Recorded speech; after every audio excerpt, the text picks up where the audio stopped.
A rifled slug or a Sabot slug? Or as I called it for years, a Sabot slug. What's the difference? Does it actually lead to different performance? And what happens if you shoot them through the wrong barrels?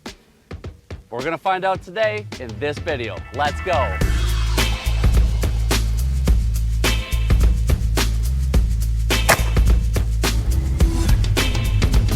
Hello everyone, welcome to Target Focus Life. So many of you may already know the difference between a Sabot and a rifled slug.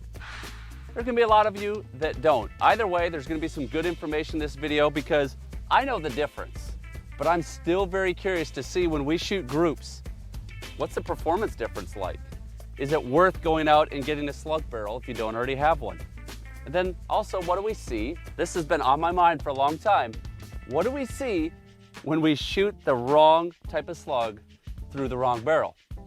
So we know with a rifled slug, we got just a big hunk of metal. This is 1 ounce. It's got rifling along the side. So since we're shooting this through a smooth bore barrel, the rifling on the slug is what creates the spin and should stabilize that slug. Now when we move to a Sabot slug, we're shooting this through a rifled barrel. There is not rifling on this slug. We have a sabot, which is actually this plastic piece, which will spin with the rifling in the barrel. And then when this exits the barrel, the sabot separates and we're left with what looks like a bullet. This is Federal's brand new freight train Sabot slug. It is 300 grains, which is the equivalent of about 0.69 ounces versus the 1 ounce rifled slug. Now there's some major differences between what we're gonna be shooting today. This rifled slug is 1 ounce. It's much heavier. And this is a 2 3/4 inch. This is Federal's True Ball, traveling at 1350. Heavier slug, traveling slower. Their Sabot slug, the new freight train copper, is a tipped Sabot slug, a little bit lighter, like we mentioned, 300 grain, traveling at 1900 feet per second. So this is lighter, but traveling much faster. Now, part of the idea with coming out with this Sabot slug, the freight train, is to improve accuracy. As you'll see here on the slug, it has a polymer tip. They've done a bunch of other stuff to it to improve the accuracy. They had a different round out several years ago, but they weren't happy with the accuracy. So this was their new design to have a more accurate slug. Comment down below. What do you think is good performance at 100 yards for a rifled slug and then for a Sabot slug? And we're gonna see here in a few minutes, we got a target set up at 100 yards when we shoot these groups, what type of consistency we get. Now we're shooting 2 guns today, neither of which have optics. If you really want to get the best performance, I highly recommend optics. We have a Mossberg 500. This has got a 28-inch bird barrel on it. That's what we'll shoot the rifled slug through. It has 2 beads, so we'll see how we can line that up. Nice thing about Mossbergs is they are drilled and tapped, so you can put an optic on it. For the rifled barrel, we have a Mossberg 500. Now this barrel's a little bit shorter. This is a 24-inch barrel. So it'll be interesting to see Sabot slug through a little bit shorter barrel, which is pretty standard. When you shoot the rifled barrels, they're generally shorter, 24, 22 inches, for example. And our bird barrels that a lot of us might just pick up and say, hey, I'm gonna go deer hunting with it, are often 26, 28 inches. Now, let's get to shooting. First up, we have the rifled slug, shooting that through, again, the smooth bore. Let's put 3 shots on, see how they group. Using a lead sled for a little stability here. Shot 1 down, a little bit left of the target I can see. You never know the point of impact of these smooth bores, but I shot pretty good. Ooh, high left on that one. 3rd shot. We are all over the place. Let's shoot a couple more, get 5 on target. Here we go, 5 on, let's go check it out. If it were just these 3, I wouldn't be incredibly upset. But when you throw this one in there and this one, we're getting a lot of deviation. Now, the thing to consider is we're shooting open sights. And I want you to take this into account. If you're trying to shoot open sights at 100 yards, there is an air factor that's gonna happen just because you can't be as precise. When I put my bead on this target, since we're 100 yards away, it looks like my bead is the size of this target, so it's easy to be off a little bit. I'm also on a lead sled. I'm also steadying my shot, making sure I'm right on. When you're in the deer stand, you're not going to have that luxury. So I would not feel comfortable going out and shooting this. But is the Sabot Slug going to do better? Put it down in the comments if you believe it will. I sure hope so. Let's go find out. Moving on to the Federal Freight Train Copper. Sabot Slugs. I'm really hoping we get some better performance out of this. I live in Slug Zone. How many of you live in Slug Zone? Comment down below. I wish I didn't. I'd much prefer to shoot a rifle. I'd actually much prefer to shoot a bow, to be honest with you. But come gun season, I often will grab a gun and hit the woods with that. What's nice about iron sights, the bead's smaller, a little bit more precise in your aiming.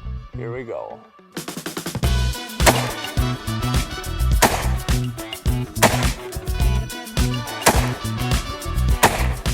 Five shots. I don't see green splattered all over there.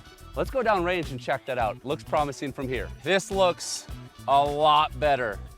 So here's kind of my two furthest shots. I didn't worry about having it perfectly zeroed. I was more concerned just about groupings. Tremendously better. This I think I could live with. There's maybe some human error in there.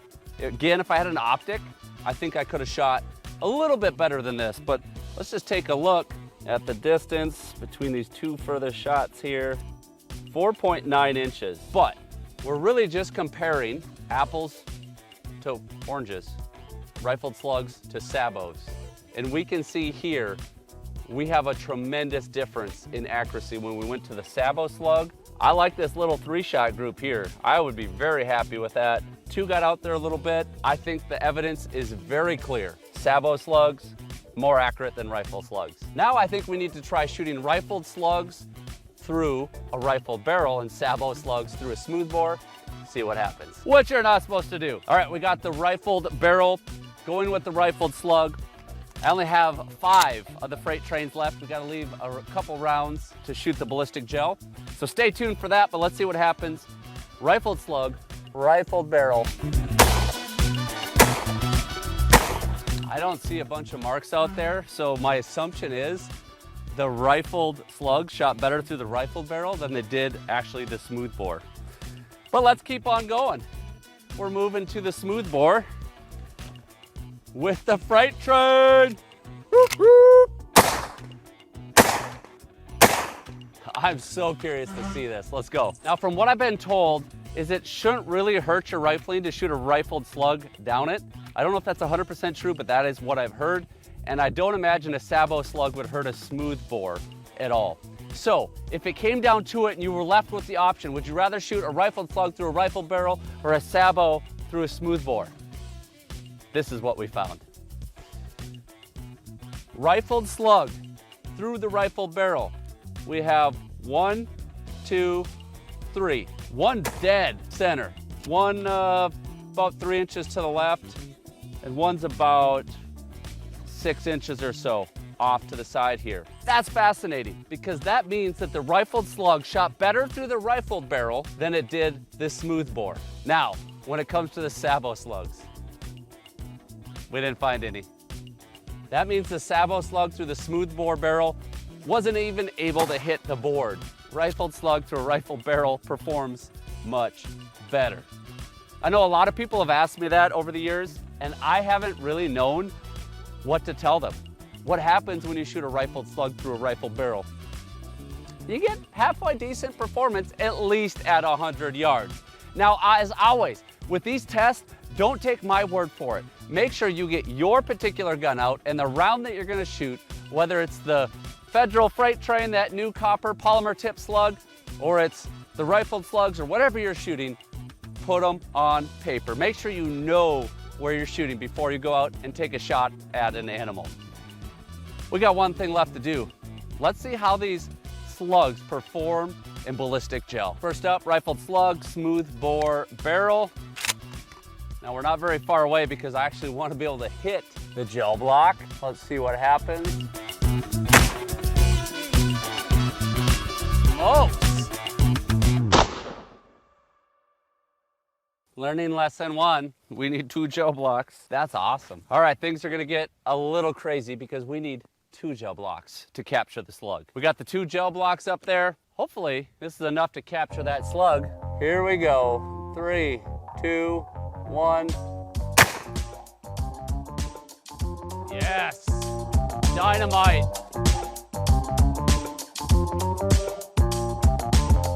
Switch them out. Let's go with the rifle barrel Sabot Slug. Here we go. 3, 2.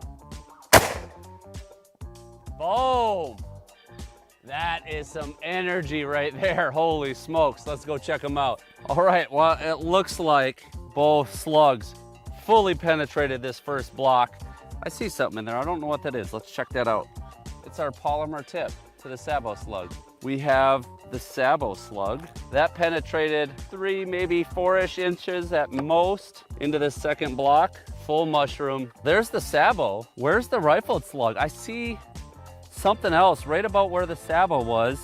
The wad of the Rifled Slug. That is incredible. How did the wad of the Rifled Slug make it just about the same as the Sabot Slug? That's a lot of penetration for a plastic wad.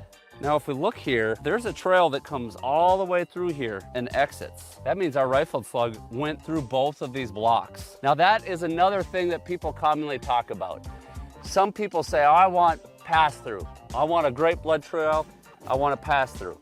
Some people say, I want my bullet captured in the animal so all the energy is deposited. What camp do you fall in? The Rifled Slug looks like it's definitely passing through. Now, these blocks are about 16 inches.